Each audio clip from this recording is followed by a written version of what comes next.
Baik, kita lanjut ke materi kedua yaitu soal fixed asset ya, atau plan asset. Atau kalau di AKM 1 PPI ya. Apa? Property, Plant, and Equipment. Duh, berat banget sih materinya ya. Nah, plan aset atau aset tetap di PSAK itu diatur di PSAK 16 ya. PSAK 16 judulnya itu ya aset tetap. Nah, ini cara pendekatan saya untuk ini adalah dengan pertanyaan singkat dan jawaban ya. Pertanyaan singkat dan jawaban. Kira-kira kalau saya dapat hak, jadi tanah milik negara. Saya dapat hak konsesi, istilahnya ya, untuk pakai tanah itu saya gali untuk dapat gas alam. Tapi tanah tetap milik negara. Saya dapat haknya. Pertanyaan saya, apakah hak saya itu diatur di PSAK 16 atau tidak? Tidak ada jawabannya. Saya butuh diskusi. Tanah milik negara. Di bawahnya ada gas alam. Saya bayar hak. Saya bayar duit ke negara, saya dapat hak untuk mengolah gas alam, saya jual. Tergantung nanti hasil jualnya juga mau bagi keuntungan atau enggak. Pertanyaan saya, apakah hak saya untuk menambang gas alam itu diatur di PSAK 16 atau tidak? Kalau diatur ya berarti hak saya itu aset tetap. Oh iya Pak, kan tanah. Tadi saya sudah ngomong, tanah itu tanah negara. Nanti balik kalau gas alamnya habis, saya balikin ke negara. Berarti nggak mungkin jadi tanah tuh. Ya hak. Hak itu apa? Intangible. Diamortisasi, ya bukan PSAK 16. Tapi kalau saya beli alat berat untuk gali emas, beli eskavator gitu ya, eskavatornya itu bisa jadi PPI, bisa jadi aset tetap. Ya, tanah yang ada emas di bawahnya bukan aset tetap buat saya karena bukan punya saya, tapi alat berat yang saya pakai untuk gali emas itu aset tetap. Diatur di PSAK 16. Nanti kalau ada pertanyaan kayak Lawrence tadi langsung raise hand atau langsung ngomong ya. Bagaimana perbedaan PSAK 30 tentang sewa dan PSAK 16 tentang aset tetap? Sewa ini AKM 2, saya lupa chapternya 21 apa 22 ya. Sewa diatur di PSAK 30, kita bahas di AKM 2. Sewa itu ada dua secara garis besar. Ada sewa yang bisa diakui sebagai aset, ya, hak sewa itu jadi aset, ada yang jadi expense.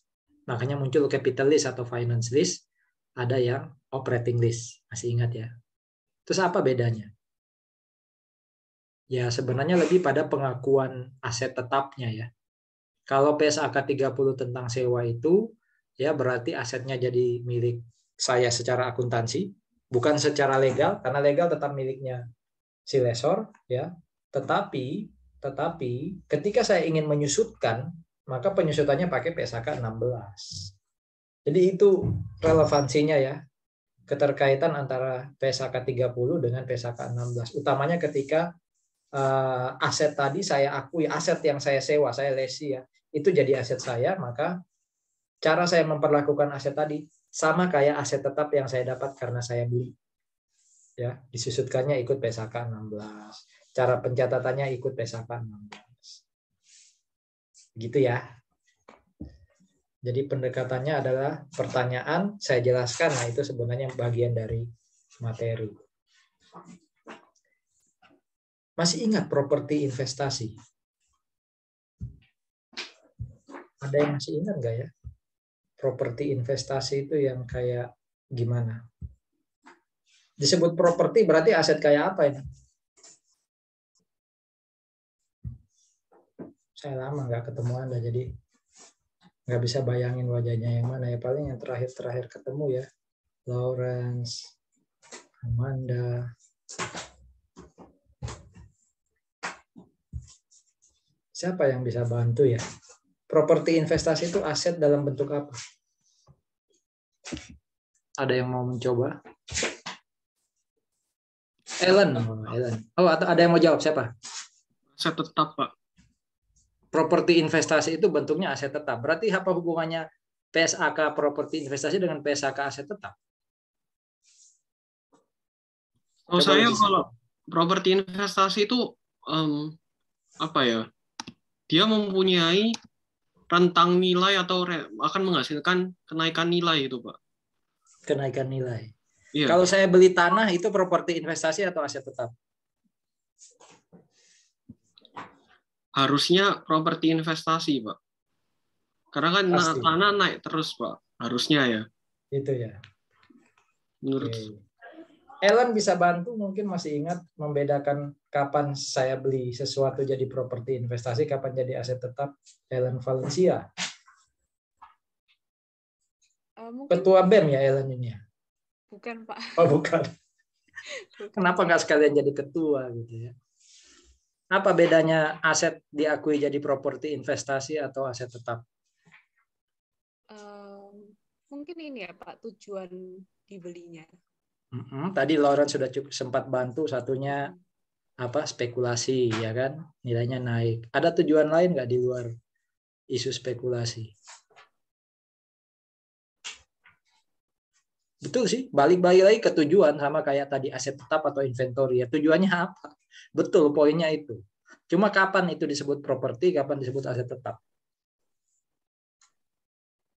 Oke, makasih Ellen. Jadi saudara-saudara, kalau bicara properti investasi, kembali ke properti. Properti itu kalau disebut properti, langsung di otak kita muncul apa? Tanah dan bangunan. Apakah tanah bangunan itu aset tetap atau properti investasi? Itu masalahnya. Kalau mesin, umumnya aset tetap. Nggak mungkin properti investasi, karena properti investasi itu hanya tanah atau bangunan. Ya, tapi nggak semua tanah bangunan properti investasi. Bisa aset tetap. Tergantung kata Ellen tujuannya. Kalau saya beli tanah bangunan dipakai jadi gudang atau kantor, itu aset tetap. Tapi kalau saya beli tanah bangunan, ditunggu aja, kalau nilai naik saya lepas. Spekulasi ya, properti investasi. Atau saya beli tanah bangunan untuk tujuan saya sewakan ke orang lain. Ya, tapi sewanya katanya harus pakai operating lease, nggak boleh finance lease. Kalau saya sewakan ke orang lain pakai operating lease, nah berarti tanah bangunan tadi itu properti investasi. Ya, jadi hanya melihat tanah bangunan. Kapan dia jadi properti investasi, kapan dia jadi aset tetap. Kembali ke tujuan. Kalau digunakan untuk administrasi, untuk produksi, ya itu aset tetap.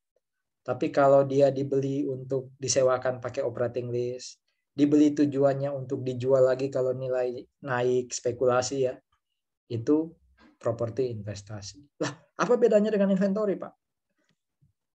Jadi inventory kalau saya memang core bisnisnya adalah jual beli tanah. Tapi kalau saya beli tanah itu hanya pas lagi banyak duit gitu ya. Saya beli tanah aja. Siapa tahu nanti nilai setahun 2 tahun naik langsung lepas, umpama itu properti investasi. Termasuk ketika saya saking banyaknya duit juga, saya beliin tanah atau bangunan lah. Ya. Saya belum pernah lewat ya. Sesekali pengen. Yang di Darmo itu ya katanya ada rumah kosong tuh. Ya, itu ada yang mau beli nggak umpama? Ya. Beli, tapi belum tahu mau diapain. Cuma buat disewain kalau orang foto-foto di situ. Ya.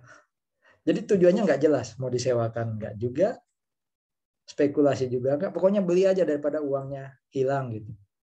Nah, saya ketika beli tanpa tahu mau diapain pun itu properti investasi. Jadi hanya 3 yang jadi tujuan sehingga disebut properti investasi. Tidak tahu mau diapain, mau disewakan pakai operating lease atau spekulasi. Kalau dibeli di luar tujuan itu, tergantung. Kalau untuk diperjualbelikan karena bisnisnya jual beli tanah ya berarti inventory. Tapi kalau untuk administrasi aset tetap. Ya. Bagaimana dengan ada aset-aset tertentu yang dibeli kadang untuk spekulasi, kadang untuk hiasan, kayak lukisan itu loh. Kalau kantor kita beli lukisan, ya, bukan untuk dijual. Karena lukisan kadang-kala kita jadi kolektor pun kan bukan untuk dijual ya, lebih banyak untuk prestis gitu ya. Jadi jarang orang beli lukisan. Kalau kita beli lukisan untuk dijual lagi jelas inventory. Bagaimana kalau saya cuma pajang di ruangan? Jadi apa dia? Properti investasi? Pasti enggak. Karena dia bukan tanah bangunan. Apakah aset tetap? Iya, kalau jadi penghias kantor ya. Bagaimana kalau saya simpan? Spekulasi aja kalau nilainya naik saya jual. Properti investasi, Pak. Bukan, karena bukan tanah bangunan. Wah, aset tetap, Pak. Uang saya nggak gunakan dalam administrasi kok saya simpan. Kolektor lukisan itu mencatat lukisan dia itu sebagai apa sih? Inventory. Kolektor lukisan tidak bertujuan untuk jual, kayak jual apa barang dagangan gitu, enggak. Dia lebih ke arah spekulasi mungkin ya. Berarti pertanyaannya, boleh nggak jadi aset tetap? Nggak bisa, karena nggak digunakan dalam operasi. Boleh nggak jadi properti investasi? Sekali lagi nggak bisa, karena bukan tanah bangunan. Berarti apa dong? Lukisan buat seorang kolektor. Ada yang bisa jawab?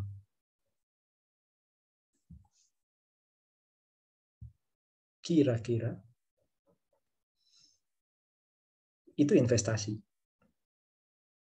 Loh, katanya bukan properti investasi. Loh, saya nggak ngomong properti investasi. Itu investasi. Jadi investasi itu tidak harus dalam bentuk surat berharga.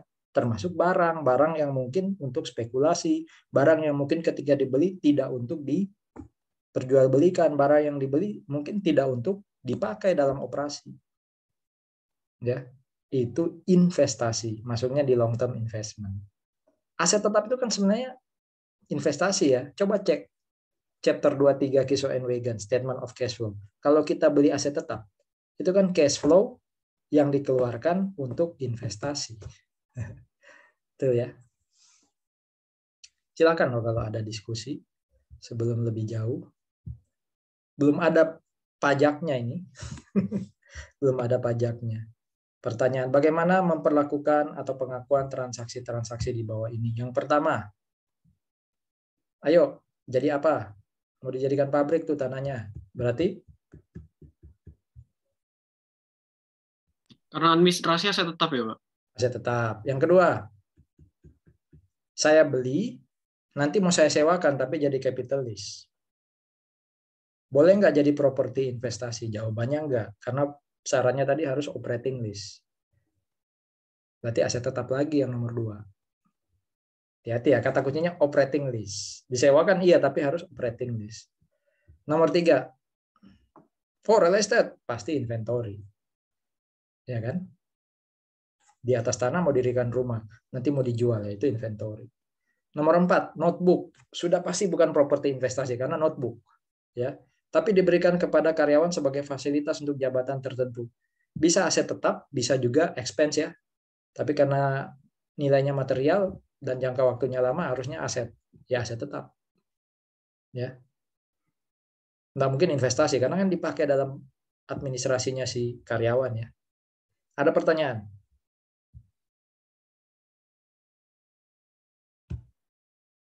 Oke. Berapa? Kalau ini pengukuran, tadi kan pengakuannya. Saya beli aset tetap 100 juta. Ya, terus dikenakan PPN 10%. Anggap aja yang tarif lama ya. Biaya angkut 10%. Jadi saya keluar uang 120 juta ya. Terus ya, jadi yang atas dan bawah itu transaksi yang berbeda. Pertanyaan saya untuk yang atas.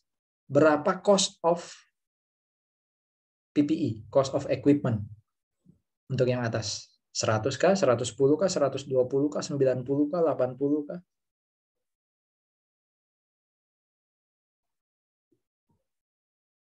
Ayo.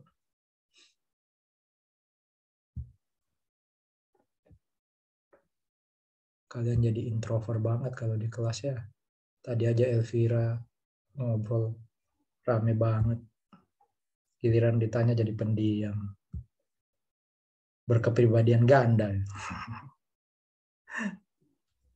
Yang pertama itu cost-nya 100 juta. Nah, PPN-nya tergantung bisa dikreditkan atau tidak. Bukan mau dikreditkan atau enggak ya, bisa dikreditkan atau tidak. Kalau nggak bisa dikreditkan, otomatis jadi cost. Kalau bisa dikreditkan, mau kita kreditkan nggak? Kalau mau kita kreditkan berarti nggak boleh jadi cost. Ya, jadi PPN sih anggap aja bukan cost. Karena kebanyakan bisa dikreditkan dan akan kita kreditkan. Kalau biaya angkut ya otomatis jadi cost, berarti 110. Ya, 110. Aset tetap dinilai. Ada appraisal 10 juta. Harga pasarnya 10 juta 500. Pertanyaan saya, berapa cost of aset tetap ini, cost of equipment ini, ikut penilaiannya appraisal atau ikut harga pasar? Saya tulis berapa di financial position saya, 10 atau 10.500.000?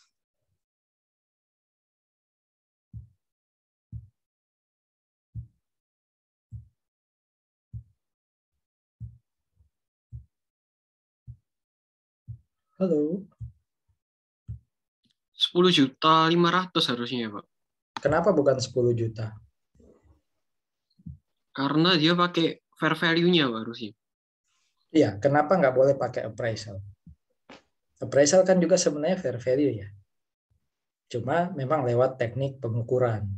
Kalau yang 10.500.000 itu kan nggak perlu diukur-ukur, kita sudah tahu harga di sekitar situ invisible hand terbentuk jadi 10.500.000. Kenapa Lawrence pilih yang 10.500.000? Nah, ini tergantung pemahaman kita soal fair value. Fair value itu ada 3 level ya. Level paling tinggi adalah fair value yang nilainya terkuotasi. Quote, tercatat. Saham. Itu kan tercatat ya di bursa efek, kita tahu harganya. Ya. Yang level kedua adalah harga pasar tapi nilainya nggak terkuotasi. Jadi kita bisa bandingin, oh kalau saya beli hari ini tanah di Sidoarjo per meter perseginya sekian. 6 juta, 5 juta umpama. Kita nggak tahu dari mana info itu, nggak ada tulisan, tapi kita tahu itu harga yang terbentuk. Berapa beli sayur sekarang gitu ya? Berapa minyak goreng sekarang? 14.000. Itu mah harga pemerintah, harga pasar lebih tinggi dari itu. Itu level kedua tuh. Jadi harga pasar tapi nggak terkuotasi. Level ketiga fair value-nya itu adalah fair value yang ditentukan oleh teknik pengukuran. Bisa pakai present value kayak chapter 6 KSO, bisa pakai appraisal. Jadi ini dua-duanya fair value. Bedanya apa? Lebih tinggi fair value-nya harga pasar. Jadi market value itu fair value tapi level kedua. Paling tinggi itu adalah quoted value, ya, value yang harga satu aset yang ada kuotasinya, ada tertulisnya. Kalau yang ketiga, ya, termasuk kalau kita ngitung expected future cash flow, itu kan pakai present value. Itu fair value, tapi level paling rendah. Jadi jawabannya 10.500.000. Ini jawabannya nggak usah repot-repot. 750 itu cost of asset atau bukan? Pasti. Kan harganya 750. Biaya angkut yang 5 juta masuk nggak? Masuk. Biaya angkutnya 10 juta ya? Pasti masuk. Karena saya nggak mungkin dapat aset, nggak mungkin gunakan aset kalau nggak bayar biaya angkut. Asuransi pengangkutan umumnya masuk cost. Berarti 750, 5, dan 10. Biaya masuk. Kalau nggak dibayar nggak bisa saya ambil barangnya di pelabuhan. Berarti 15 masuk. Ya. 7.500.000. Jadi harga aset sekarang 750 plus 5 plus 10 plus 15. Kalau 7.500.000 itu cost of asset nggak? Harusnya bukan cost of asset ya. Karena kalau cost itu cash-nya di kredit, ini malah cost-nya di debit kan, motong cash kita. Karena dia motong cash kita, berarti 7.500.000 ini mengurangi cost. Jadi cost-nya 750 tambah 5 juta, tambah 10 tambah 15, kurangi 7.500.000. PPN impornya ya hitung aja 10% kali total cost tadi. Ya. Jadi cost nggak PPN? Umumnya nggak. PPN itu jadi prepaid tax. PPh 22. Hitung aja 2,5% kali 750. Ya. PPN-nya berarti 10% kali 750. PPh 22 bisa dikreditkan kan? Ya harusnya jadi prepaid tax. Ya. Jadi PPN dan PPh itu jadi prepaid. Sisanya yang atas tadi sudah saya jelaskan. Ya, ditambah semua kurangi 7,5. Ada pertanyaan? Secara pajak, akuntan asuransi pengiriman itu bisa dibebankan nggak, Pak? Nah, sekarang saya balik pertanyaannya. Pernah nggak belajar dimanapun, Lawrence, soal asuransi ya untuk satu pembelian barang? Apakah itu boleh jadi cost kah atau boleh jadi pengurang atau pernah nggak dapat aturan soal itu? Nggak pernah, Pak. Nggak pernah. Berarti kesimpulannya Boleh dibebankan jadi harusnya. bukan masalah boleh atau tidak, ikut Akuntansi. prakteknya akuntansi. Ya, ikut praktek. Berarti jadi apa? Jadi kos juga ya, Pak? Jadi kos dulu. Mau dibebankannya harus lewat. Kalau mau dibebankan harus melalui proses penyusutan. Jadi boleh, tapi jangan langsung. Ya, harus jadikan kos dulu. Ya sudah, nanti dari kos total berapa bagi masa manfaat, disitulah dia jadi beban. Jadi pengurangnya itu melalui pengurang di pajak ya, melalui proses depresiasi. Ikut akuntansi. Makanya kalau ada pertanyaan gitu, coba dicek lagi dulu, pernah belajar ada nggak ya secara khusus ngatur soal penentuan kos? Kayaknya di pajak nggak ada. Ya, pajak nggak ada. Pokoknya pajak itu uang yang memang kita keluarkan atau layak kita keluarkan untuk memperoleh aset itu kos. Ya, kecuali kalau sudah ada transaksi dalam hubungan istimewa ya. Nah, itu yang perlu pembuktian pakai TP dokumen kan. Itu baru yang kemudian bisa jadi ada perbedaan nilai kosnya akuntansi dan PPH. Saudara-saudara, ini dulu waktu belajar aset tetap ya, biasanya muncul karena pertukaran aset. Saya punya aset lama. Ya. Aset lama ini belum mesti fisik, aset baru belum mesti fisiknya baru. Aset baru itu maksudnya orang lain punya terus saya dapat, saya tukarin. Ya. Saya punya mobil ya. Mobil keluarga gitu ya. Jessica punyanya mobil kecil gitu ya. Mobil sedan yang biasanya dia bawa sendiri. Terus ngobrol, istri saya butuh mobil kecil. Mobil keluarga nggak terlalu panjang, istri saya nggak nyaman. Jess, tukaran yuk. Kalau nggak ada cash ya, asumsi nggak ada cash, hanya tukar barang aja. Nah, saya kan dapat mobilnya Jessica, berarti buat saya itu aset baru. Walaupun secara fisik kan sudah sempat dipakai, itu barang bekas, tapi buat saya aset baru. Ya, pertanyaannya saya mau nyatat berapa nilainya aset Jessica, wong saya nggak keluarin cash. Selalu balik ke fair value. Ya, balik ke fair value. Kalau mobil saya yang lama tadi, mobil keluarga ya, itu ternyata fair value-nya diketahui. Sementara mobilnya Jessica itu fair value atau harga pasarnya nggak diketahui. Berarti buat saya, mobilnya Jessica itu senilai dengan harga second-nya mobil lama saya. Berarti nanti saya akan catat mobil baru itu sama dengan harga second mobil lama. Karena saya nggak tahu ya fair value-nya aset yang baru saya dapat. Ya kan? Nomor 2 yang terjadi sebaliknya. Saya punya mobil keluarga, saya tukar dapat mobil sedan. Ya, waktu saya dapat mobil sedan, harga second mobil saya nggak tahu. Yang saya tahu harga secondnya mobil baru yang saya dapat. Ya berarti ya sudah jelas dong. Nilai mobil baru saya yang saya catat di akuntansi itu senilai fair value-nya mobil baru.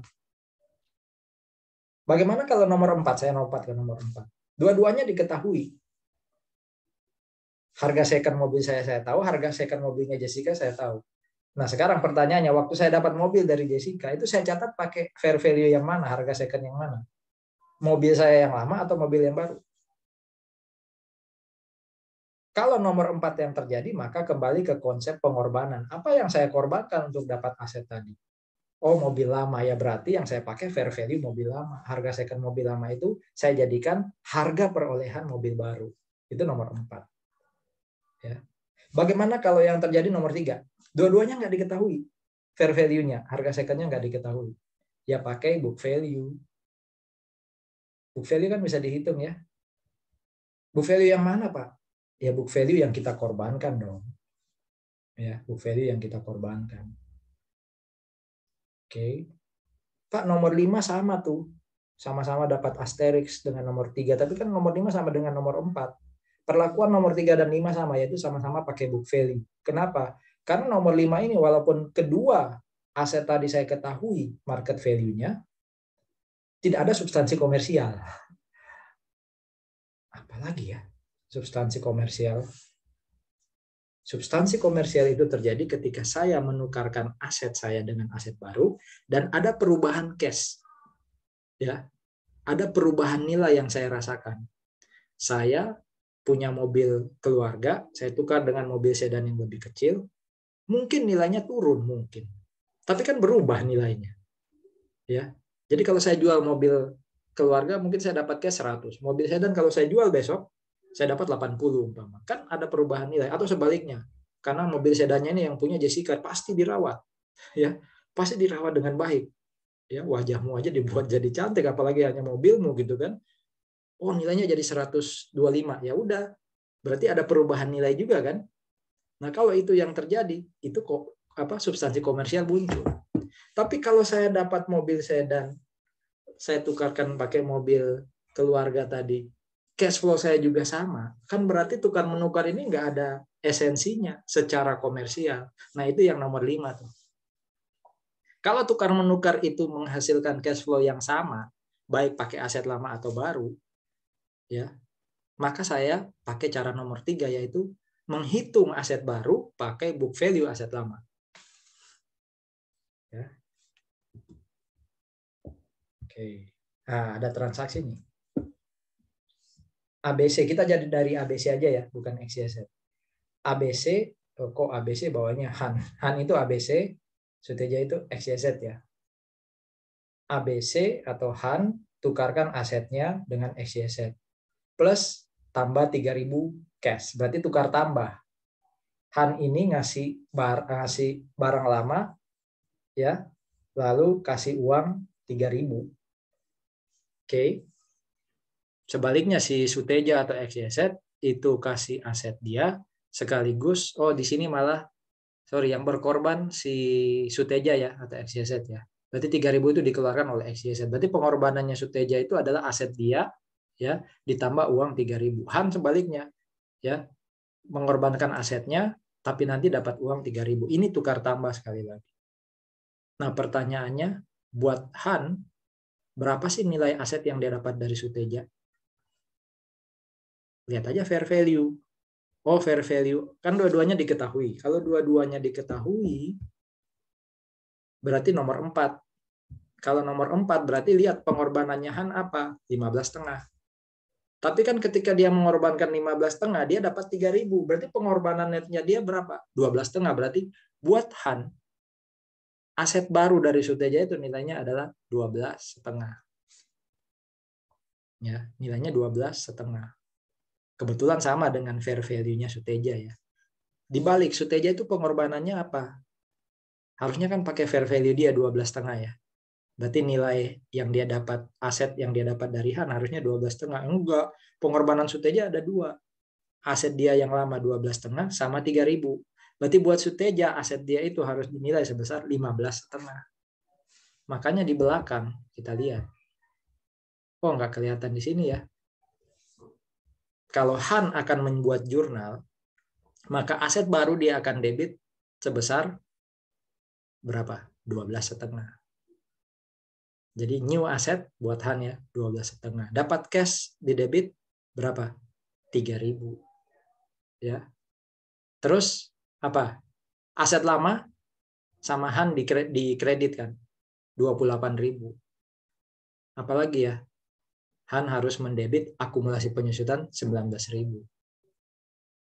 Silakan di total tuh debit kredit. Kira-kira akan muncul buat Han itu gain or loss.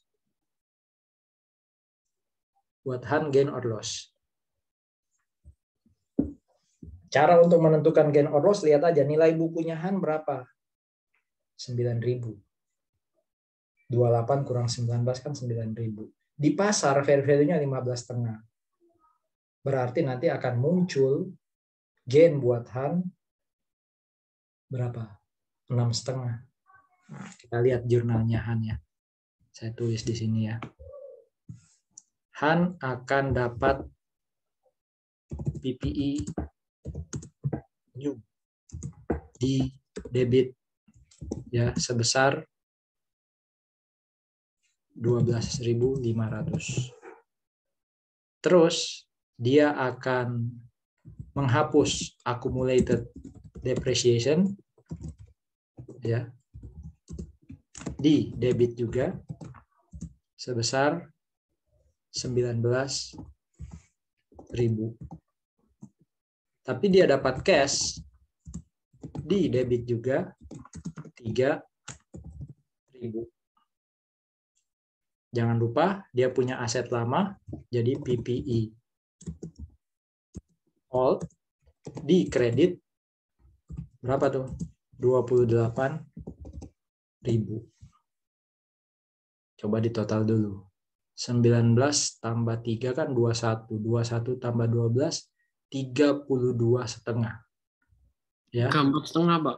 34,5 ya? 34,5. 19 tambah 3, 22. Iya, 34,5 ya. Berarti selisihnya di kredit berapa? 6,5, Pak. 6,5. Gain, ya nanti cari nama lengkap akunnya ya. 6.500. Tadi, cara saya ngitung gain kan hanya menyelisihkan antara nilai buku dan fair value kan. Nilai bukunya Han itu 9.000. Fair value-nya 15,5. Coba Anda bayangkan aset saya itu tercatatnya cuma 9.000 di pasar dinilai 15,5. Naiknya berapa berarti? 9 jadi 15,5. Naiknya berapa? 6,5, Pak. Nah, sama kan? Ya, sama dengan jurnal ini. Jadi inilah jurnalnya buat Han. Kalau Suteja silakan Anda latihan sendiri. Ya, dengan konsep tadi. Cost aset baru buat Suteja itu berapa? Pengorbanan dia berapa? Cost aset lama di kredit. Akumulasi aset lama di debit. Cash di kredit karena dia bayar. Ya, selisihnya itu bisa gain or loss. Ya. Selama saya tidak menyebutkan aturan pajak secara khusus, kesimpulannya seperti pertanyaan Lawrence tadi, terima kasih tadi sudah sempat nanya ya. Ya pajak ikut gitu. Ya. Jadi kalau tadi si Han nyatat cost of asset-nya adalah yang new ya. Cost of asset new-nya adalah 12,5, ya sudah, pajak berarti harus ngakuin mirip kayak punya akuntansi. Ya. Ya 12,5. Karena pajak nggak punya mekanisme khusus untuk tukar-menukar. Kasih tahu saya kalau saya salah ya. Oh, pernah Pak ada di perpajakan atau PPh Badan atau SPT, ada kok aturan khusus, kayaknya nggak ada deh. Berarti ikut akuntansi cost-nya.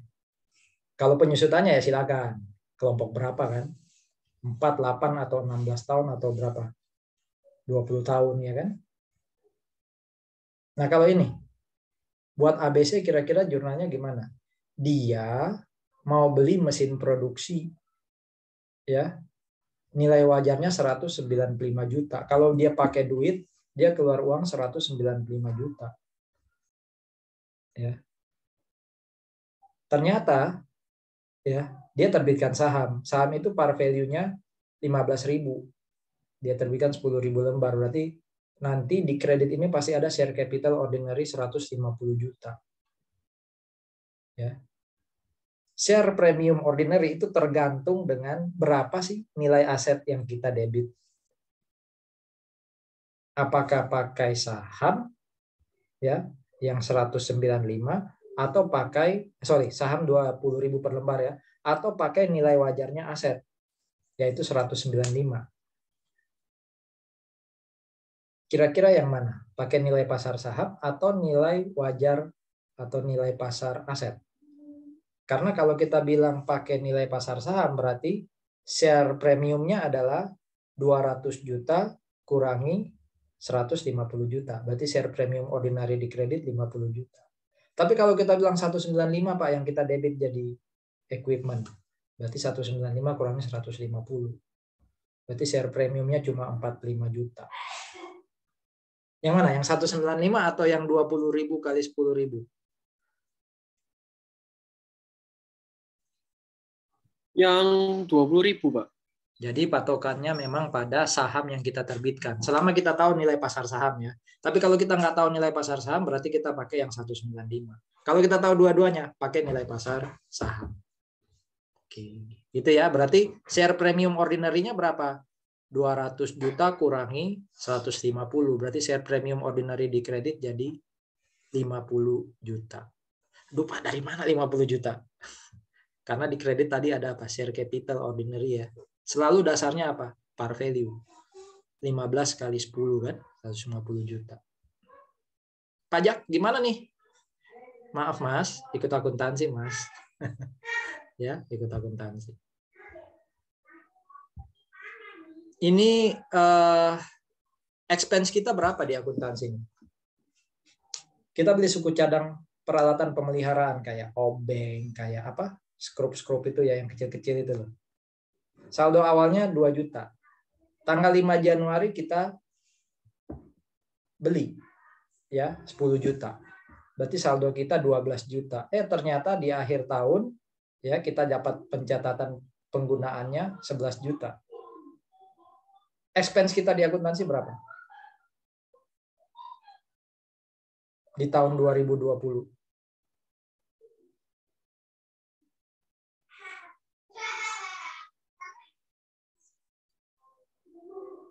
Tergantung kita pakai praktik apa sih. Biasanya kan di PA dulu diajarin ya. Waktu beli 10 juta, kalau secara teori, itu harus jadi supply dulu kan. Jadi aset namanya supply. Jadi nanti supply to cash 10 juta. Berarti supply kita jadi totalnya 12 juta kan. Ternyata di akhir tahun ada catatan pemakaian 11 ya. Yang jadi expense ya 11. Ya, yang jadi expense ya 11. Jadi sekali lagi, kalau pencatatan akuntansi kita itu ikut teori PA, ikut teori pengantar akuntansi, berarti ketika saya beli 10 juta saya akui sebagai supply to cash 10 juta, maka akhir tahun saya harus ngakuin supply expense to supply sebesar 11 karena yang saya pakai kan 11. Sehingga nanti catatan saldo supply akhir saya 2020 adalah tinggal 1 juta. 2 tambah 10 kurang 11. Tapi kalau saya pakai jalan pintas dan itu juga boleh dipraktek. Setiap kali beli supply langsung jadi supply expense. Berarti berapa supply expense saya 2020? 1 juta ya, Pak? Kok bisa? Kalau saya setiap kali beli supply langsung jadi expense, jadi jurnalnya bukan supply to cash, tapi langsung supply expense to cash. Berarti 2020 berapa? 12 juta, Pak. Kok bisa 12 juta? Berapa yang saya beli di 2020? 2 juta dan 10 juta itu. Oh, 2 juta kan saldo awal. Itu kan sisa catatan kemarin. Oh, 10 juta jadi, Pak. 10 juta dong. Loh Pak, 11 juta nggak dicatat. Loh ngapain dicatat dong? Saya sudah akui expense sejak awal. 10 juta tadi. 2 juta itu nggak dicatat. Loh, kan sudah jadi expense tahun lalu. Anggap aja tahun lalu saya beli 2 juta, nggak saya pakai. Berarti kan tahun lalu supply expense to cash 2. Tahun ini supply expense to cash 10. Total expense saya berapa? 12 juta. Ya. Bagaimana kalau pakai cara pertama tadi? Jadi setiap kali beli saya jadikan supply dulu. Kalau dipakai baru jadi supply expense. Oh, supply expense-nya cuma 11, Pak. Berarti beda dong. Tadi 12, ini 11. Enggak dong, tetap totalnya 12. Kalau yang 1 juta sisanya saya pakai, kan jadi supply expense lagi kan? Jadi mau pakai cara pertama atau kedua, expense-nya totalnya sama. Tapi saya lebih menyarankan pakai cara kedua aja. Setiap beli jadi expense. Kenapa? Karena nilainya nggak material kan, peralatan kecil gini. Tapi kalau mau ikut teori, dicatat jadi aset dulu. Di akhir baru diakui expense, silakan. Soal ini sebenarnya membalik jurnal soal-soal PA ya. Soal PA itu biasanya kalau dibuat kayak gini, itu yang ditulis itu bukan 11 juta, tapi berapa? Yang ditulis 1 juta. Saldo akhirnya yang ditulis. Kalau soal ini langsung pemakaiannya 11, ya kan? Yang jago PA dulu coba ingat-ingat. Dulu itu selalu saldo awal 2, beli 10, saldo akhir 11. Saldo akhir 1. Sama tadi jawabannya dengan jurnal yang saya sebut. Ini soalnya dibuat pemakaian 11. Udah langsung aja jadi expense 11 dong. Ya. Kalau saya ikut teori, kalau saya ikut praktek 10 berarti expense. Pak, kalau kerjain di soal, ya saya nggak mungkin beri 2 pilihan yang sama ya. Ya berarti pilihannya ya tergantung asumsi yang dipakai apa. Pakai teori atau pakai praktek. Tapi kalau di soal PA biasanya ya pasti pakai teori. Sebentar ya.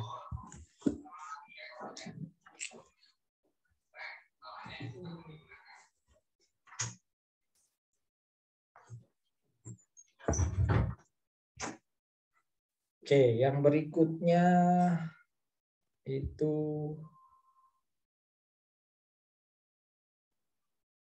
apa bedanya ya? Oh, bedanya di sini adalah kalau tadi kita beli yang pertama ya, kita belinya peralatan yang bisa dipakai untuk umum, skrup, obeng apa gitu ya. Ini hanya untuk alat tertentu. Nah, kalau yang terjadi seperti ini hanya untuk aset tertentu, ini nggak boleh pakai dua pilihan tadi, nggak boleh. Pasti jadi aset dulu. Ya, berarti tanggal 5 Januari saya ngakuin supply ya to cash, bukan supply expense 10 juta. Akhir tahun baru saya hitung, saya punya saldo awal 2, terus saya akui supply 10, berarti supply saya total kan 12. Kalau saya gunakan 11, berarti supply expense to supply 11. Jadi pakai cara teori yang tadi. Kenapa? Karena ini memang peralatan pemeliharaan untuk jenis aset tertentu. Tapi kalau peralatan pemeliharaannya itu umum, bisa dipakai untuk aset manapun, silakan. Sejak awal Anda beli langsung jadi expense juga oke. Lebih praktis. Mirip kayak pertanyaan, Anda beli kalkulator, sering saya kasih contoh ya. Harganya berapa sih? Mungkin 100.000. Ya. Kalkulator ini lama loh Pak, saya pakai. Sejak saya juara di SMP sampai saya kuliah ini, kalkulator nemenin saya terus tuh. IPK saya bagus terus gara-gara kalkulator ini. Berarti jangka panjang Pak. Silakan Anda jadikan aset. 100.000 itu Anda susutkan berapa tahun? 20 tahun silakan. Tapi kan ngapain ya nyatat expense tiap tahun selama 20 tahun yang 100.000 dibagi 20.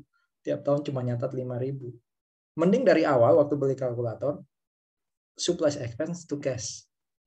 100.000. Udah lega, nggak perlu lagi nyatat penyusutan. Pak, melanggar teori, tapi kan nggak material. Nggak apa-apa melanggar kalau nggak material. Ya, di akuntansi loh ya. Jangan dibawa dalam kehidupan sehari-hari. Bohongnya bohong kecil kok. Ya. Tadi cuma pergi bentar kok berduanya. Yang nemani dia beli es krim kan kasihan. Lagi hujan es kemarin, saya beliin es krim, nggak ada hubungan gitu ya. Ya tetap aja bohong. Tapi kalau di akuntansi ditemukan kesalahan dan kesalahannya tidak material, no problem. Ini jadi aset atau expense? Beli bahan kimia. Ini karena mirip kayak tadi ya, perlu penekanan tertentu, pengamanan tertentu ya ini jadi aset. Ya, jadi saya bikin gudang khusus penyimpanan alat kimia, nah itu harus jadi aset. Kalau mau jadi expense harus disusutkan. Ya. Apalagi. Kalau pemeliharaan rutin selalu jadi. Kalau pemeliharaan rutin selalu jadi Expense. Ya. Jadi ini semua jadi expense. Ya. Nah, ini mungkin mirip kayak saya punya AC di ruang kelas. Anggap aja AC-nya 50 juta. Ya. Terus mungkin ada penutupnya, covernya itu mika itu ya, supaya AC-nya nggak langsung kena kepala. 4 tahun mikanya rusak. Ya diserang angin terus, saya ganti. Ya. Anggap aja mikanya ya mungkin 5 juta lah. Saya ganti dengan yang baru, harganya sekarang udah 7 juta.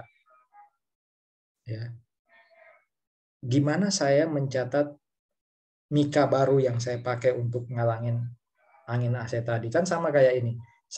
Pesawat saya punya kursi-kursi itu dikasih bantalan kan. Ya setiap periode kan dicuci, tapi kan lama-lama lusuh. Hanya bantalan lama saya buang.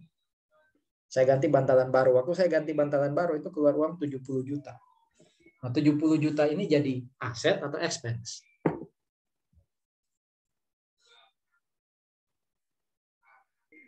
Expense mungkin Pak, karena kayak pengeluaran rutin.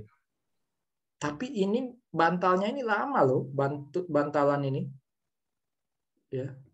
Karena dia kan bukan sesuatu yang langsung habis pakai, bisa bertahan lama. Dari situ sebenarnya nggak bisa jadi expense. Ya. Jadi bukan masalah rutin. Rutinnya ini apa? Lama loh, itu 6 bulan sekali loh, bukan tiap hari. Saya paham ya, lihatnya dari rutinitas, tapi jumlahnya material 70 juta. Ya. Jadi kesimpulannya, kalau ini yang terjadi ada aset lama, saya ganti dengan aset baru, aset lama hilang ya, maka itu harus jadi cost. Lah, Pak, kalau itu jadi cost, berarti kan cost-nya nambah terus ya. Yang lalu beli, anggap aja nilainya sama 70. Yang lalu beli aset 70 bantal ya. Terus saya ganti 70. Berarti sekarang nilainya udah 140 juta dong. Berarti enak dong naikin nilai aset ya. Beli aja baru, yang lama hilang, buangin, naik terus nilainya. Nah, itu artinya aset yang lama yang saya buang, itu harus dihapus. Cost-nya di kredit, akumulasinya saya debit. Aset baru, cash-nya saya kredit, debitnya apa? Ya nama asetnya. Berarti nanti kalau ada selisih di debit, itu loss. Kalau ada selisih di kredit, itu gain. Ya, jadi sama. Ini istilahnya apa di AKM 1 dulu ya. Replacement. Tapi kalau saya mengganti dengan sesuatu yang lebih baru, namanya improvement. Cuma tetap sama perlakuan akuntansinya. Cash yang dikeluarkan di kredit, debitnya nama aset. Aset lama hilang di kredit, akumulasi penyusutan aset lama hilang di debit. Kalau ada selisih debit kredit, bisa gain, bisa loss. Pajak ngikut caranya akuntansi. Ya. Beli mesin 250 pasti cost. Terus inspeksi. Ya. Inspeksi itu jadi cost. Selama bukan inspeksi rutin. Tapi inspeksi yang memang untuk rutin, kalaupun rutin mungkin setahun sekali lah. Ya. Sebentar ya.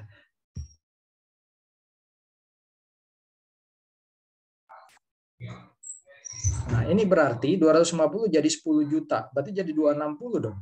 Tambah 15 lagi jadi 275 dong. Bukan seperti itu. Kalau tahun depan ada inspeksi lagi, maka 10 juta itu saya hapus. Supaya apa? Nilai aset saya nggak bertambah terus gara-gara saya inspeksi terus. Ini bukan inspeksi rutin ya, tapi inspeksi tahunan. Rutinnya itu mungkin bulanan, nah itu expense. Ya. Tapi kalau Anda pengen expense kan sebenarnya nggak masalah. Toh tahun depan 10 juta itu kan dihapus ya. Jadi Anda expense-kan di awal juga silakan. Cuma yakin tahun depan itu ada inspeksi lagi. Kalau nggak ada, Anda sudah terlanjur expense-kan 10 juta pada material. Nah, itu trade off ya. Silakan nanti auditornya yang akan beri justifikasi.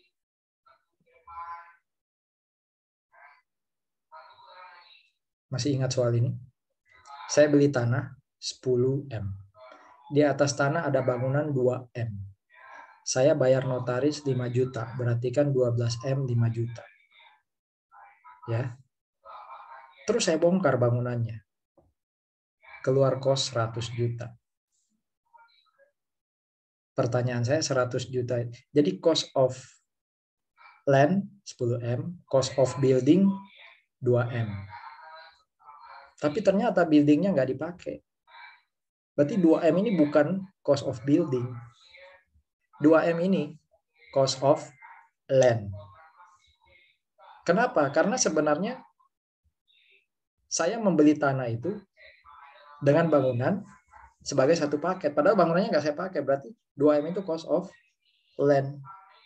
100 juta cost of land.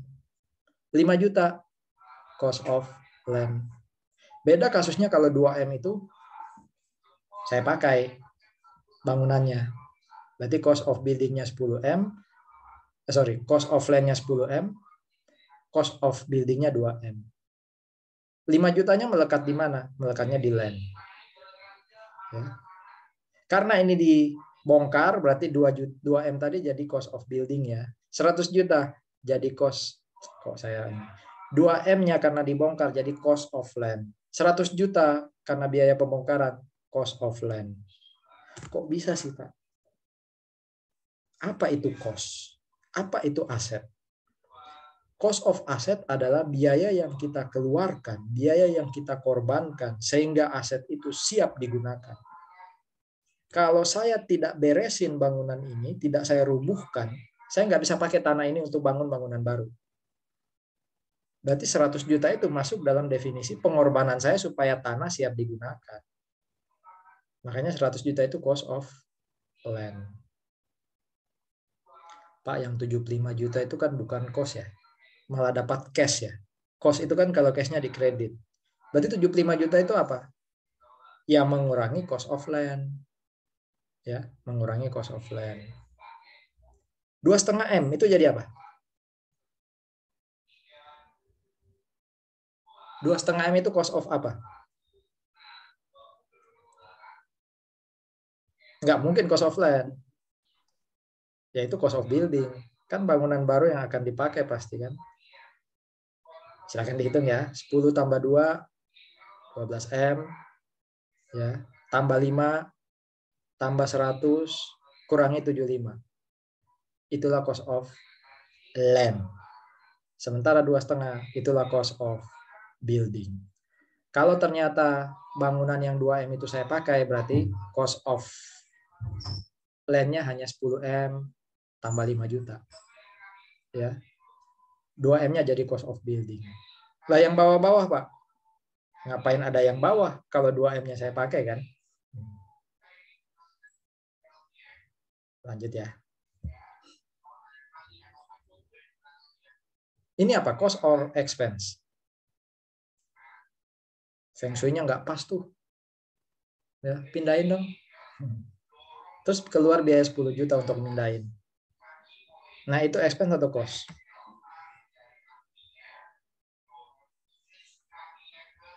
Biaya pemindahan itu masuk dalam definisi expense. Ya, ingat-ingat. Berarti ini expense. Pelatihan juga expense. Karena sebenarnya mesin sudah siap digunakan. Orangnya yang nggak siap kan. Dia dilatih kan, itu expense. Tapi kalau biaya instalasi, kalau nggak diinstal, mesin belum siap digunakan, nah itu berarti cost. Gitu ya.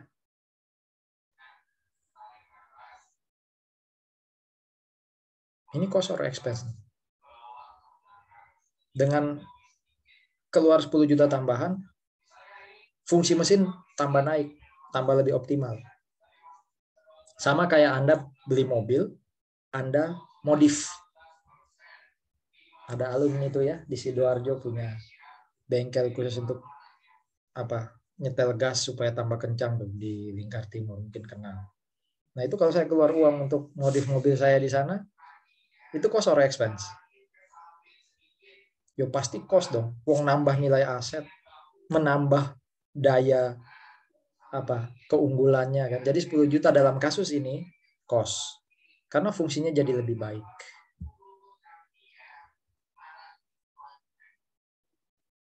Nah, ini mirip kayak tadi ya. Beli tanah 1M. Tapi di atas tanah itu dipakai parkir sementara. 10 juta itu apa? Pasti bukan cost, kan dapat duit. Apakah 10 juta itu mengurangi cost of land? Apakah 250.000 itu menambah cost of land? 10 juta kan keluar cash. Dapat cash. Apakah mengurangi 1M? 250.000 itu kan dapat keluar cash ya. Apakah 250.000 itu jadi cost of land?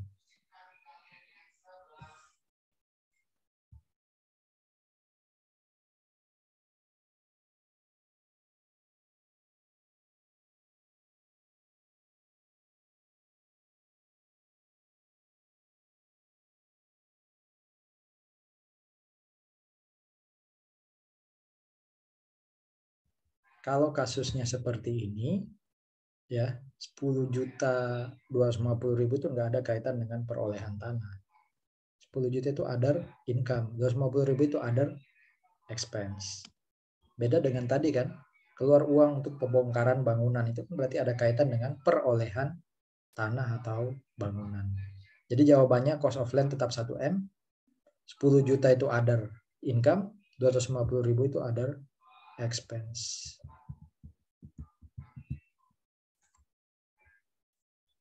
Saya kalau dapat tanah dari pemerintah, kreditnya apa sih? Debitnya kan pasti PPI ya. Kreditnya apa sih? Masih ingat? Saya dapat hibah loh. Langsung dapat tanah, dapat mesin. Pasti debitnya kan PPE, equipment atau land. Kreditnya saya nggak keluar cash kok. Nah itu untuk diingat-ingat ya. Itu jadi OCI, Other Comprehensive Income. Jadi nambah equity, ya, nambah equity. Jadi pendapatan hibah tapi nambah equity, tidak nambah income statement.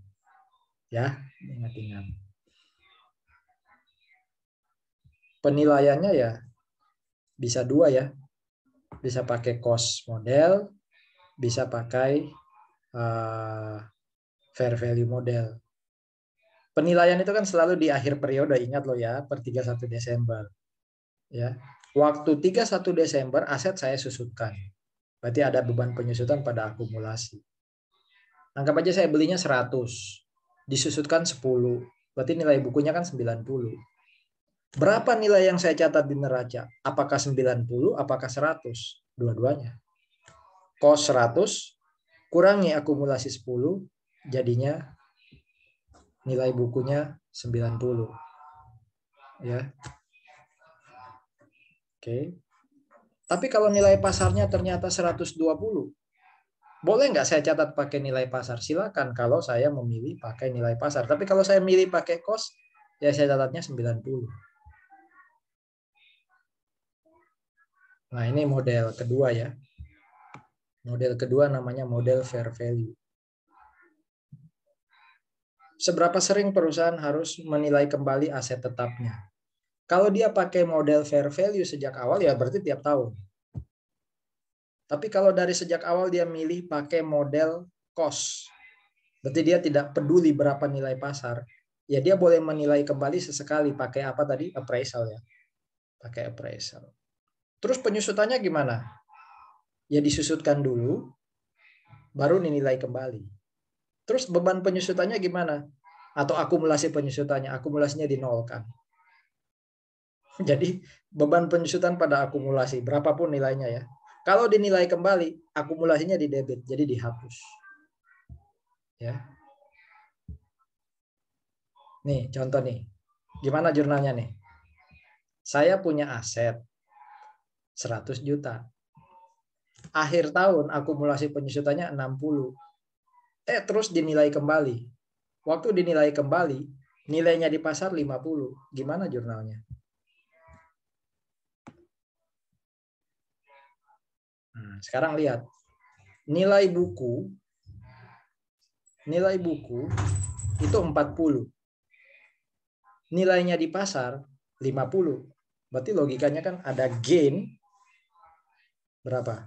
10 juta. Ya. Nah, kita catat sekarang. Aset kita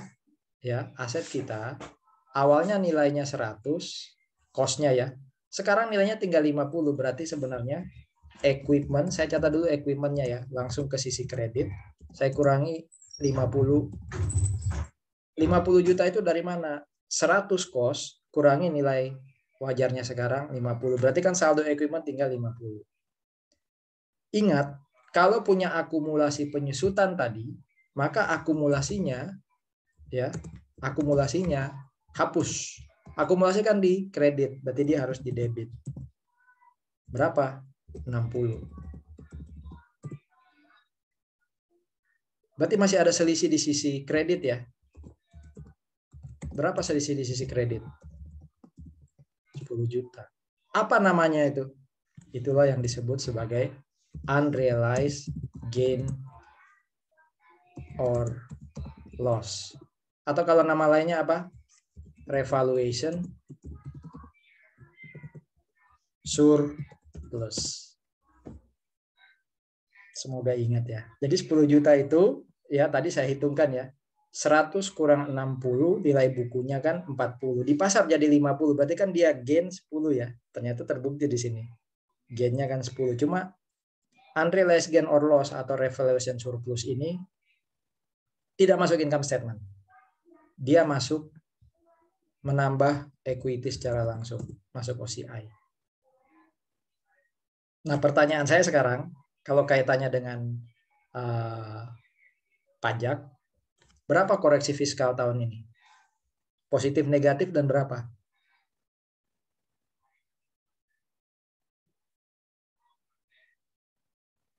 Saya sudah berikan jurnal-jurnalnya ya. Akuntansi nyatat kayak apa. Pertanyaan saya, waktu mau ngisi SPT, koreksi fiskalnya kayak apa?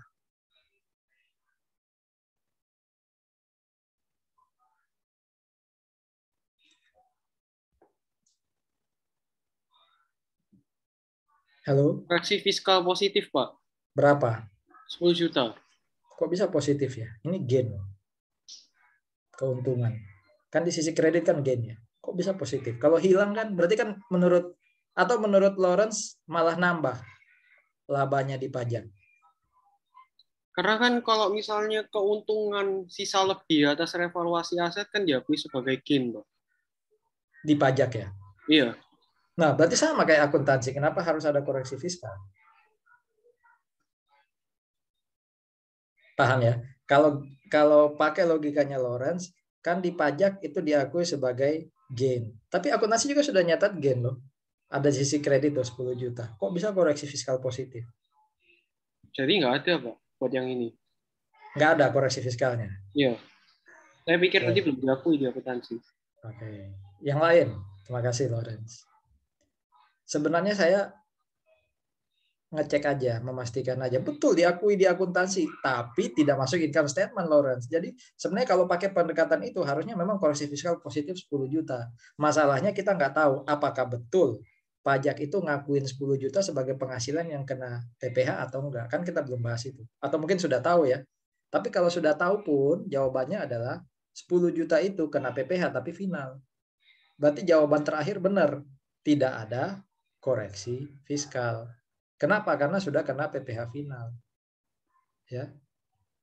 Itu ya jawabannya ya. Koreksi fiskalnya adalah tidak ada.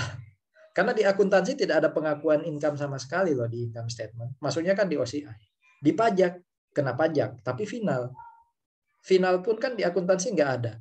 Ya. Pajak diakui final nggak masuk ya sudah. Berarti tidak ada koreksi fiskal. Ini jurnalnya ada di belakang ya.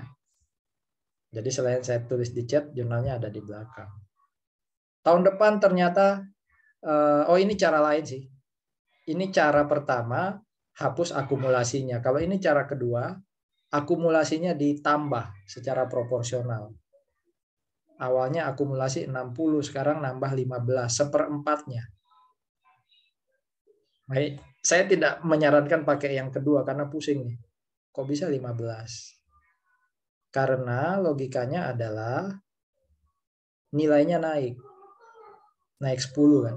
Nilai bukunya 40, tapi jadi 50 kan naik berapa? 25% kan? 10 per 40.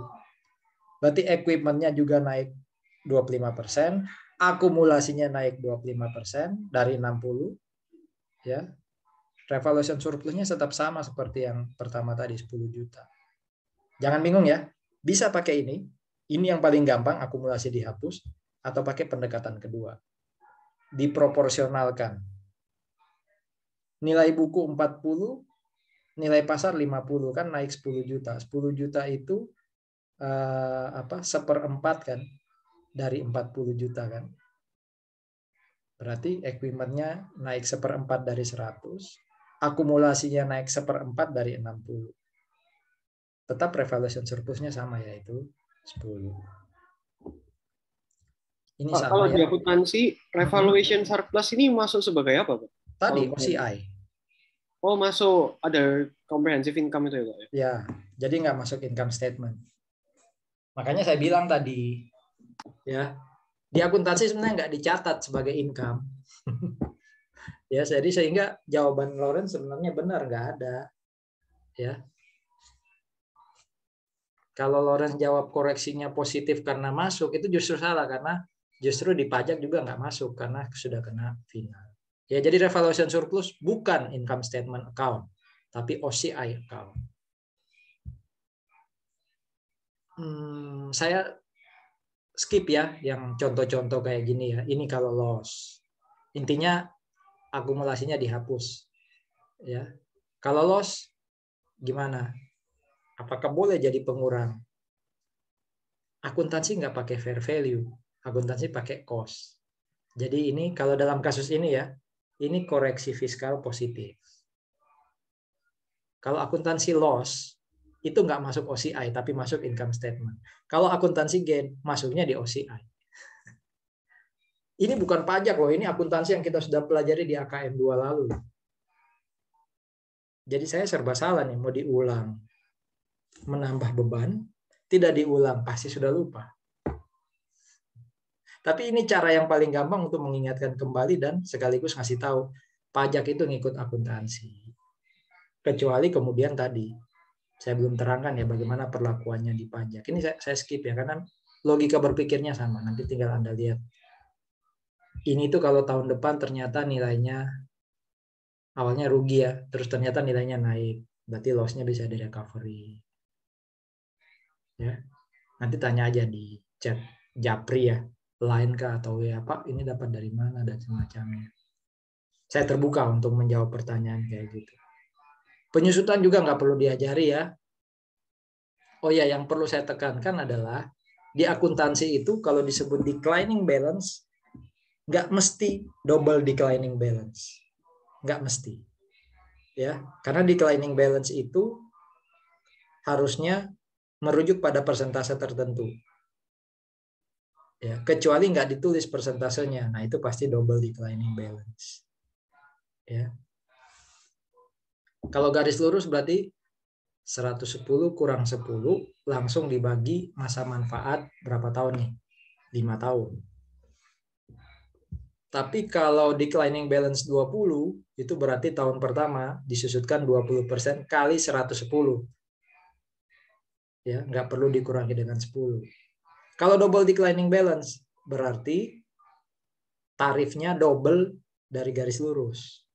Garis lurus itu kan 100 bagi 5. Berarti per tahun 20%. Kalau double declining balance berarti 40%. Ya, 40%. Lah, sama berarti garis lurus dan declining balance 20. Enggak. Garis lurus itu base-nya 110 kurang 10. Kalau declining balance base-nya adalah 110. Tolong dong AKM 1 atau AK ya dibuka ulang.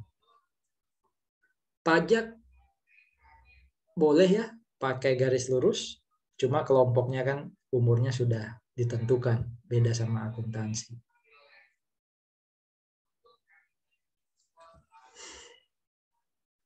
Ini bisa dihitung nggak? Berapa gain or loss pada akhir tahun kedua? Penyusutannya 110 kurang 10, berarti 100 bagi 5. Berarti per tahun 20. Sudah 2 tahun, berarti penyusutannya sudah 40. Berarti berapa nilai bukunya akhir tahun kedua? 110 kurang 40. Berapa nilai buku akhir tahun kedua? 70. Dijual pada harga 75. Berarti kena atau dicatat gain 5 juta. Ya enggak? 110 kurang 10. Berarti yang disusutkan 100 juta. Per tahunnya adalah 100 bagi 5. Berarti per tahun 20 juta. Sudah 2 tahun disusutkan, berarti 20 tambah 20. Berarti akumulasi penyusutan tahun kedua itu 40 juta. Berapa nilai buku akhir tahun kedua? 110 kurangi 40, yaitu 70 juta. Waktu nilai bukunya 70, berhasil dijual 75. Berarti berapa gain or loss-nya? Ada gain 5 juta. Monggo dibuat sendiri jurnalnya. Nanti saya kasih latihan soal yang juga akan ada jawabannya ya. Itu cara lain mempelajari selain dari sini juga dari latihan soal.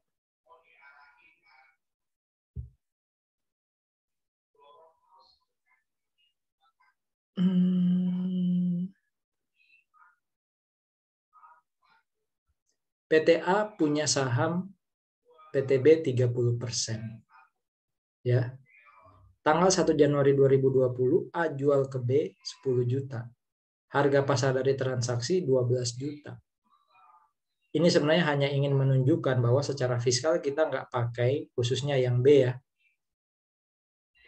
A itu ngakuin penjualannya bukan 10 tapi 12. B itu ngakuin perolehan asetnya ya 12. Karena kan pakai nilai tertinggi kan antara nilai pasar dengan nilai penyerahan kalau punya hubungan istimewa. Berarti PPN-nya based on 12, bukan 10. Ini cara saya menjelaskan bahwa kalau terjadi transaksi antar pihak yang punya hubungan istimewa, maka dasarnya adalah mana yang lebih tinggi antara harga transaksi atau harga yang dibayar. Ya, harga yang dibayar atau harga pasar, sorry. Kalau kita minjam uang untuk beli aset tetap, boleh nggak jadi pengurang di pajak? Saya pengen beli rumah, tapi nggak punya duit. Terus saya pakai KPR. Nah, pakai KPR itu kan berarti ada biaya macam-macam ya, biaya administrasi. Boleh nggak jadi pengurang? Termasuk bunga. Bunga kalau saya bayar untuk KPR saya, boleh nggak jadi pengurang di pajak?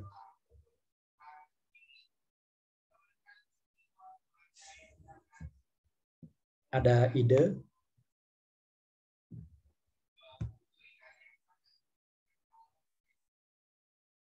Sebelum lebih jauh ke pajak, berarti lihat dulu akuntansinya.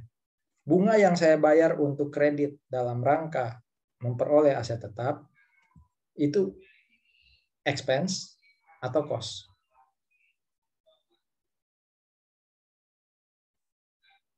Halo? Kalau saya beli aset tetap pakai kredit, ya, bangun bangunan contohnya ya, terus saya bayar bunga. Nah, bunganya itu jadi expense atau jadi cost? Akuntansi dulu sebelum nanti kita jawab pajaknya.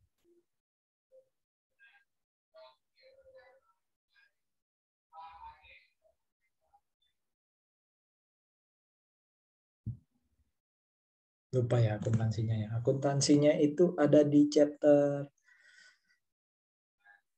10 kalau nggak salah. Sorry, 8. Ya 8 dan 9. Ada yang namanya biaya bunga untuk perolehan aset. Kalau saya beli aset yang sudah jadi, tapi belinya secara kredit dan bayar bunga. Asetnya sudah jadi, rumah sudah jadi, ya. Lalu saya beli pakai KPR, saya bayar bunga, rumahnya sudah jadi. Nah, kalau itu yang terjadi, maka bunganya di akuntansi boleh, bukan boleh, memang jadi expense. Pajak ngikut. Tapi kalau saya pinjam uang untuk bangun bangunan, jadi belum jadi loh ya. Saya bangun sendiri, saya pakai duit saya sendiri, bukan KPR ya. Terus saya bayar bunga. Nah, bunga itu jadi cost. Tapi nggak semua jadi cost. Harus dihitung mana yang lebih rendah. Semoga masih ingat.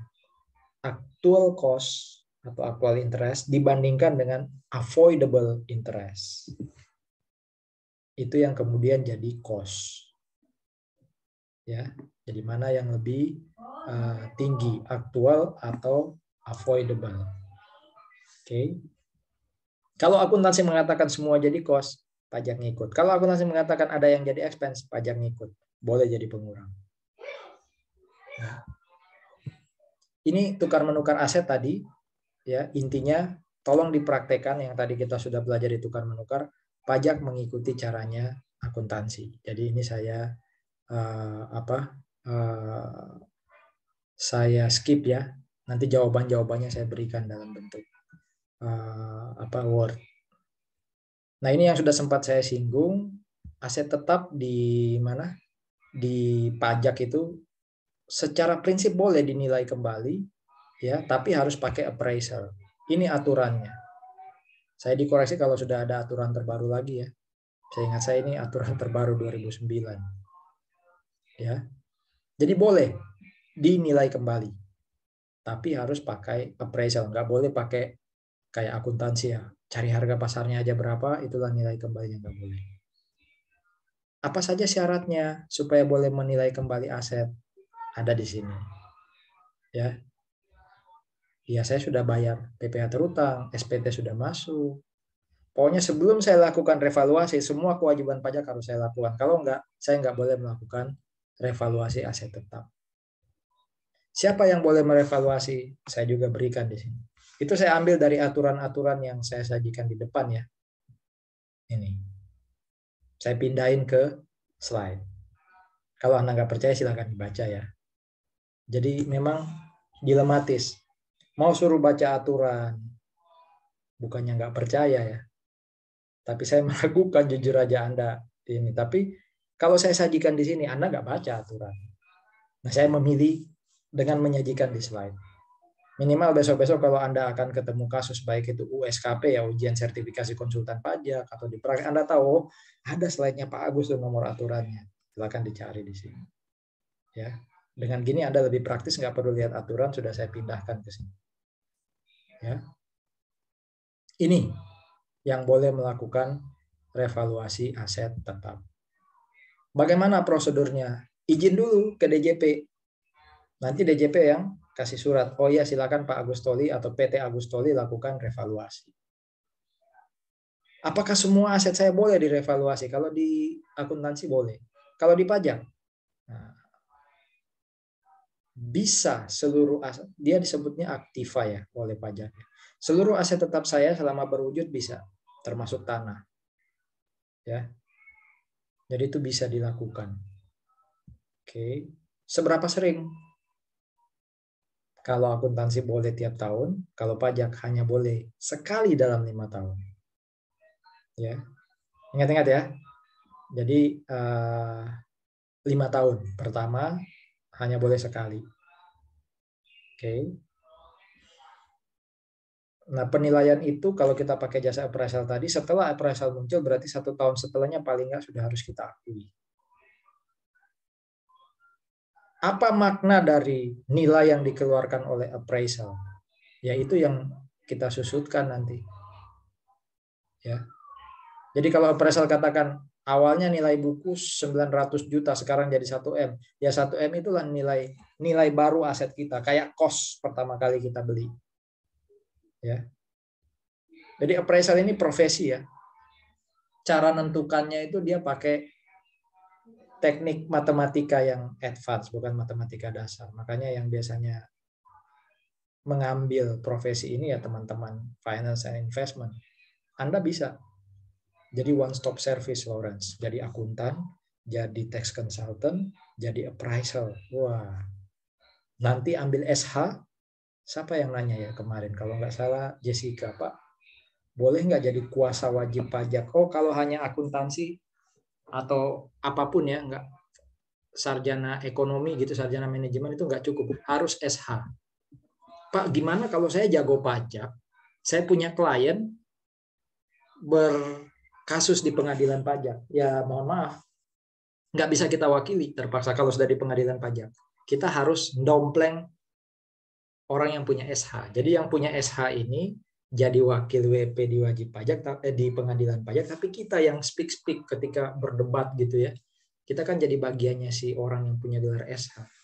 Nah, itu artinya kalau Anda ingin jadi wakilnya wajib pajak di pengadilan pajak, coba dipikirkan untuk mulai ngambil sarjana hukum. Karena dibutuhkan tuh pengacara pajak. Kalau kenal Bang Hotman itu kan pengacara untuk kasus-kasus pidana atau perdata kan. Nah, kalau Anda pengen jadi kayak dia, tapi mewakili dalam kasus pajak, Anda harus belajar hukum, cukup SH kok. Ya. Dan tidak perlu SH dari universitas ternama. Anda punya gelar SH, punya kompetensi pajak, wah udah. Ikut sertifikasi konsultan pajak ya, USKP. Lengkap sudah, one stop service ya. Nggak perlu minta tolong orang lain. Siapa yang berhak menentukan nilai revaluasi? Ya, kalau ternyata tidak mencerminkan keadaan sebenarnya ya DJP ya. Berapa atau apa yang jadi DPP, dasar pengenaan pajak, ini tetap kena PPh. Yang jadi dasar pengenaan pajaknya ya pasti selisih lebih dong. Tadi unrealized gain or loss-nya ya. itu yang jadi objek PPh dan PPh-nya final 10%. Ya. Jadi ingat-ingat ya, kalau revaluasi aset tetap hanya sekali dalam 5 tahun dan gain-nya, unrealized gain-nya itu kena PPh final 10%. Menyusutkannya tahun depan, ya pakai nilai baru yang sudah ditentukan oleh appraisal. Begitu seterusnya ikut punya akuntansi. Saya rasa itu prinsipnya penilaian kembali. Penyajiannya nanti di mana? Di apa? Di neraca komersial, istilahnya laporan posisi keuangan di bagian equity itu ditulis nanti. Selisih lebih, ini kalau bahasa akuntansi tadi surplus evaluasi ya. Tapi kalau bahasa pajak ini nih panjang namanya.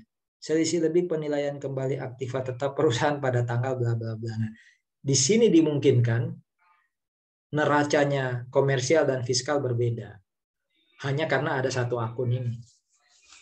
Jadi kalau kemarin saya sempat ngomong neracanya fiskal itu nggak ada. Ya, karena neraca fiskal itu sebenarnya pakai neraca komersial. Di sini beda. Tapi bedanya cuma nama pos, nama akun. Kalau di akuntansi kan namanya tadi unrealized gain or loss atau surplus revaluasi. Kalau di pajak ini namanya panjang. Nggak terlalu signifikan kok bedanya ya, neraca fiskal dan komersial. Bagaimana pengaruh kalau saya pakai model revaluasi? Jadi akuntansi kan tadi boleh milih ya, pakai model cost, berarti tiap tahun saya susutkan, nggak perlu lihat nilai wajar. Atau pakai nilai wajar, tiap tahun saya susutkan, bandingkan dengan nilai wajar. Kalau saya pakai model nilai wajar, bagaimana pengenaan PPh-nya? Entah saya gain, dalam tanda kutip gain berarti unrealized, atau saya loss. Ada yang bisa jawab? Saya kalau di akuntansi pakai model cost, sama kayak pajak. Pajak kan pakai model cost. Bagaimana kalau di akuntansi saya pakai model fair value? Bagaimana perlakuan PPh-nya? Kita selesai setelah ini, yang slide ketiga saya bahas minggu depan. Tolong bantu dong jawab pertanyaan ini. Seandainya akuntansi itu memilih pakai model fair value, apa konsekuensi pajaknya? Lawrence bisa bantu? Harusnya ya Pak, kalau misalnya kita pakai fair value, artinya ada yang namanya revaluasi kan Pak? Di akuntansi atau fiskal? Di akuntansi maupun di fiskal. Di akuntansi maupun di fiskal. Sorry. Kalau misalnya ada fair value di akuntansi yang ada revaluasi Pak. Di pajak? Di pajak nggak ada Pak, karena kan ada. Karena sebenarnya kan revaluasinya pajak itu harus formal kan, minta izin, harus pakai appraisal. Kalau kita di akuntansi nggak perlu sebenarnya pakai appraisal. Terus yang akan menyebabkan kalau misalnya revaluasinya nanti itu menimbulkan yang namanya gain, harusnya kita koreksi fiskal Pak.